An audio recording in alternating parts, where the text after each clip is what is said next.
సకాలంలో పింఛన్లు ఇవ్వలేని ప్రభుత్వాన్ని సాగనంపేందుకు ప్రజలు సిద్ధంగా ఉండాలని కళ్యాణదుర్గం టీడీపీ అభ్యర్థి అమిలినేని సురేంద్రబాబు కోరారు. కమదూరు మండలం కోటగుడ్డం, అచ్చంపల్లి గ్రామాల్లో ఆయన రోడ్ షో నిర్వహించారు. తనకు ఒక్క అవకాశం ఇస్తే కళ్యాణదుర్గం రూపురేఖలు మారుస్తారని హామీ ఇచ్చారు. నియోజకవర్గంలో సాగు, తాగునీరు అందిస్తానని, గ్రామీణ ప్రాంతాలకు నాణ్యమైన రోడ్లు వేయిస్తానన్నారు.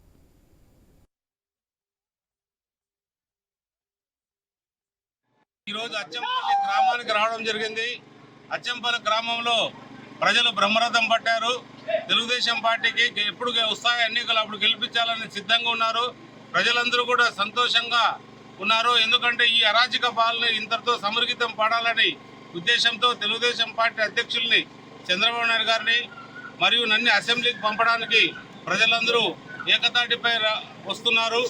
అలాగే ఈరోజు కూడా ముఖ్యమంత్రి జగన్మోహన్ రెడ్డి పెన్షన్స్ అని ఆపడం జరిగింది. అది ఉద్దేశంగా ఆపాడు.